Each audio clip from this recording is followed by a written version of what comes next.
La indignante historia de Pierola y los Prado. Una historia de un traidor de la patria, que se encarna en nuestros últimos gobernantes. Esta es la historia que nunca nos enseñaron en el colegio.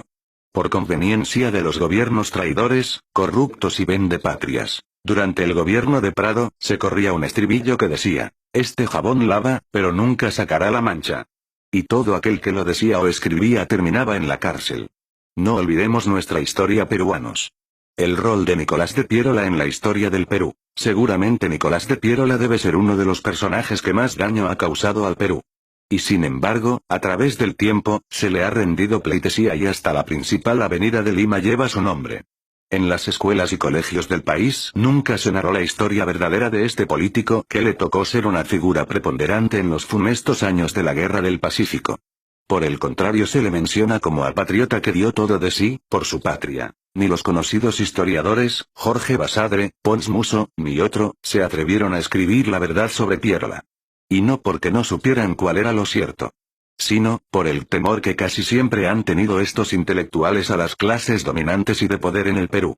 Además sabían que pasando por encima de monstruosas verdades, podrían sus libros ser aceptados por el Ministerio de Educación del Perú y por otro lado serían reconocidos como hombres ilustres.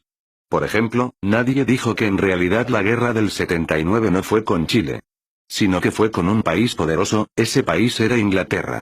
La primera potencia del mundo en esos años, que usó a Chile como instrumento para arrebatarle a Perú y Bolivia las riquezas que guardaban su suelo, riquezas que como era natural fueron a parar a las empresas inglesas después. Como una muestra de esto, puedo señalar que Chile, por la adquisición de sus blindados Cochrane y Blanco Encalada, no pagó ni un solo peso a Inglaterra que los construyó. Sin embargo, es importante que la historia real se vaya abriendo campo. Porque como es sabido, solo los pueblos que conocen y respetan su historia pueden aspirar a un futuro mejor. Para no explayarnos en este tema, nos centraremos en una parte de la historia. Era el mes de noviembre del 1879, ya el Perú había perdido el Huáscar en Angamos. Y solo le quedaba un débil barco de guerra que era la corbeta Unión. El gobierno de Mariano Ignacio Prado resolvió hacer una colecta nacional para comprar 2 blindados que podían significar la salvación de la República. Esta se llevó a cabo el último domingo de ese mes de noviembre y cuentan los que vivieron por esos tiempos, que todo el Perú acudió a ese llamado, desde las esferas acaudaladas, hasta los más pobres, las mujeres entregaron sus joyas y los niños sus alcancías. Por los mismos días llegaba al Callao desde Santiago de Chile, Nicolás de Pierola, país donde se encontraba exiliado y con el amparo de la burguesía chilena que tenía el poder en esa nación. Apenas desembarcó, empezó a conspirar en la oscuridad contra el gobierno, cosa que era costumbre en él. Porque este fue el eterno rebotoso, que hizo subleves y montoneras, en esencia a favor de Chile, que siempre fueron derrotadas, por el gobierno de turno. El 18 de diciembre del mismo año, el presidente Prado a escondidas, se embarca en el Callao, en un vapor que iba a Panamá, llevándose el producto de la colecta, que el pueblo peruano hizo para comprar 2 barcos blindados. Cuando llegó a Guayaquil, renunció a su cargo y se fue a París, de donde jamás volvió y fue un hombre acaudalado en la ciudad luz. Esta indignante traición apenas si se cuenta en la historia oficial del Perú. Mariano Ignacio Prado no volvió, pero años más tarde, sí volvió su hijo Manuel Prado Ugarteche. Y aunque parezca increíble, el pueblo peruano lo eligió 2 veces presidente. Es cierto que la amnesia de los pueblos no puede tener límite. Y su familia en el país, fue poderosa y acaudalada.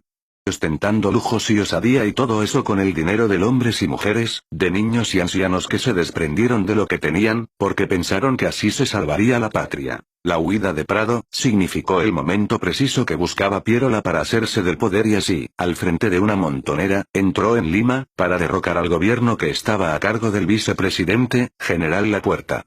Hombre entrado en años y de poco carácter, que no opuso mayor resistencia. Además las tropas acantonadas en Lima, a través de sus jefes anunciaron que no se batirían contra peruanos en un momento tan difícil para el Perú.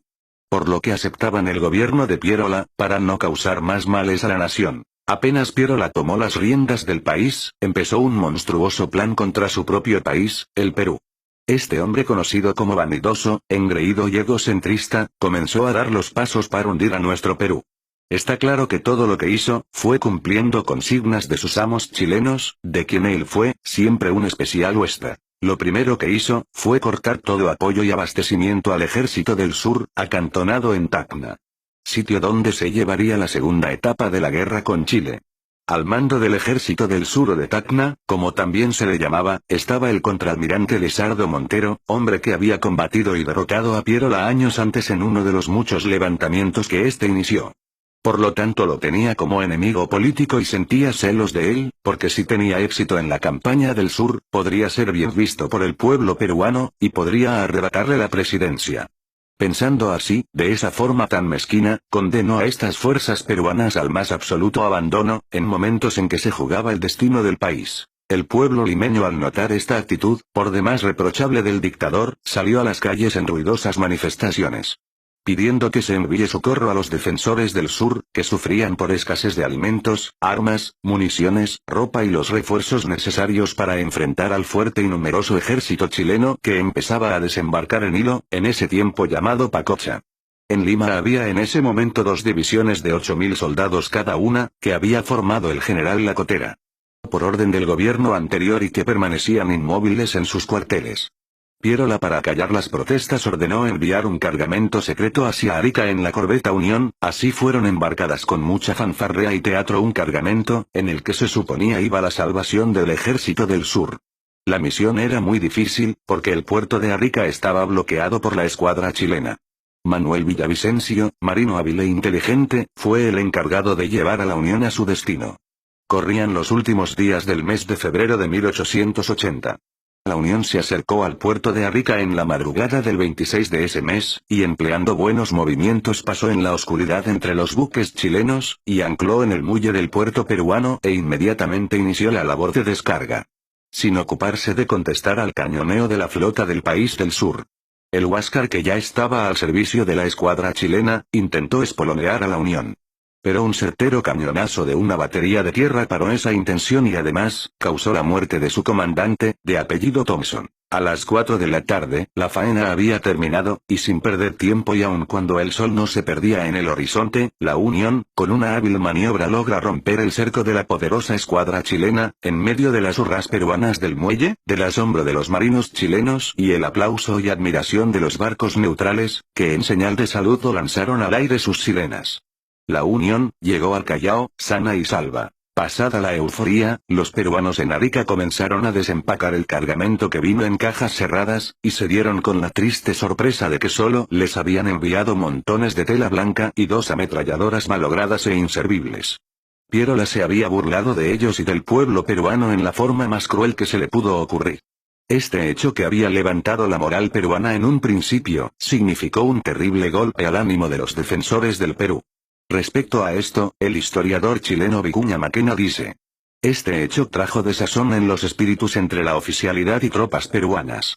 Ahora sabían los peruanos del ejército del sur, que estaban abandonados a su suerte y que no recibirían nada de su propio gobierno.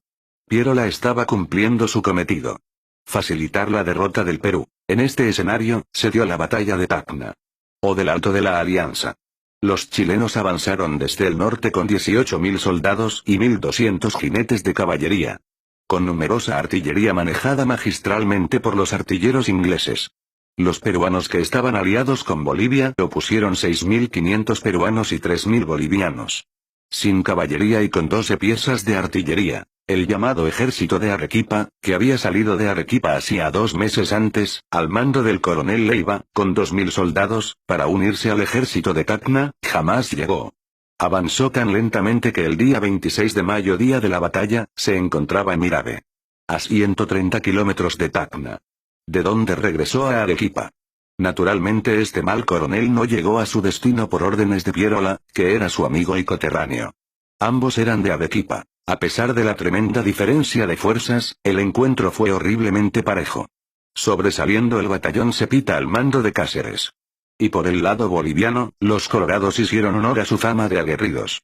Ante el tremendo empuje de valor y coraje aliado, el chileno empezó a retroceder, y parecía que la victoria sería aliada. Los batallones chilenos retrocedían y estaban a punto de entrar en pánico, a pesar de que los oficiales de ese ejército sableaban a los que daban la espalda. Sobre este momento, Vicuña Maquena escribe: los batallones chilenos retrocedían, y parecía que iban a entrar en pánico. En ese momento la suerte de Chile pendía de un hilo. Y lo que decía este historiador era cierto. Porque Chile había invertido todo lo que tenía en esta batalla, y si la perdía, simplemente perdía la guerra. Porque les hubiera sido imposible volver a formar otro ejército. Pero fue en esas circunstancias que se detuvo el avance peruano, lo que había sucedido era, que se habían agotado las municiones. Entonces los chilenos volvieron a la carga y a nuestros compatriotas no les quedó más que batirse a bayoneta. Se perdió la batalla de Tacna, y con ello la oportunidad de salvar a la nación. Todo por la traición, de un cucufato que se creía a Dios, que servía al enemigo, Chile. La derrota del ejército de Tacna, agobió al pueblo peruano, muchas lágrimas corrieron, cuando se difundió la noticia, sin embargo en Palacio de Gobierno en Lima, hubo fiesta. El 28 de mayo de ese mismo año, 2 días después de la batalla, se publicó en el diario oficial del gobierno de Pierola, llamado La Patria. Un editorial que empezaba con las siguientes palabras. Hace 2 días atrás fue destruido en Tacna, el último reducto del corrupto régimen anterior. Se refería a los mártires del Alto de la Alianza. Que todo el Perú lloraba. A ese punto llegó la insanía mental de este dictador al servicio de Chile. En el peor momento de la historia del Perú, pasaron los meses y el ejército invasor comenzó a desembarcar en las cercanías de Lima. Todos los militares conocedores de su oficio le recomendaban salir al encuentro de esas tropas chilenas que estaban desembarcando para batirlas por separado, impidiendo que puedan concentrarse. El diario El Comercio, en sus artículos y editoriales también exigía eso.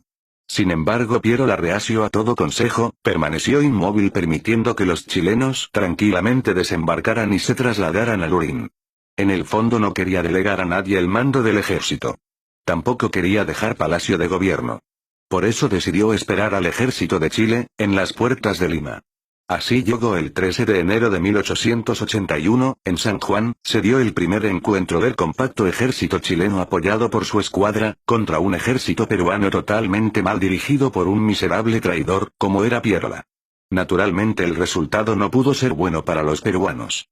Que tuvieron que retroceder hacia la segunda línea colocada en Miraflores. Terminada la batalla de San Juan, la soldadesca chilena se desbandó y comenzaron a saquear las residencias de Chorrillos y cercanías. Donde había muchas bodegas de vinos y otros licores. Productos que los soldados mapuchinos comenzaron a beber en forma desenfrenada, mientras le prendían fuego al pueblo. Preocupado el general Baquedano, comandante en jefe del ejército chileno, le pidió una tregua a Pierola, cosa que éste aceptó inmediatamente. Naturalmente que tenía que ser así, Pierola no podía permitir una debacle del ejército chileno. En la noche mientras el fuego consumía las casas y residencias y los chilenos se mataban entre sí, y otros dormían en las calles o deambulaban totalmente embriagados por el alcohol. Se presentó ante el dictador peruano, el coronel Cáceres.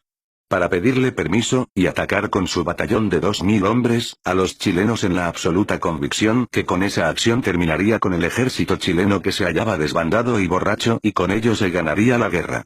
Naturalmente Pierola le negó el permiso, aduciendo que le había dado su palabra al comandante chileno, de que no atacaría. Una prueba más de que este miserable, servía a Chile. Naturalmente, cuando ya a los chilenos se les pasó la borrachera, y se reagruparon, se olvidaron de la tregua y empezaron el ataque contra la segunda línea defensiva que estaba en Miraflores. Esto ocurrió a mediodía del día 15 de enero. Las mal distribuidas fuerzas peruanas, poco pudieron hacer, y a Pierola, el comandante en jefe, no se le vio dar ni una sola orden. Y cuando ya todo estaba consumado, se retiró del escenario hacia Lima. Y para no dejar inconclusa su obra contra la patria, Pierola ordenó a todos los soldados depositar sus armas en el cuartel Santa Catalina. Por esta acción, los chilenos cuando ocuparon Lima, encontraron 15.000 fusiles en el mencionado cuartel. Pierola después de haber dado esta última orden huyó a la sierra, pero después de algunos años volvió a la escena política. Y como es normal, el mal de ignorancia por una parte y amnesia por otra, de nuestro pueblo, fue hecho presidente nuevamente. Esta es la historia del accionar de Pierola, en la etapa de la guerra con Chile. Y sus actos de flagrante traición a la patria.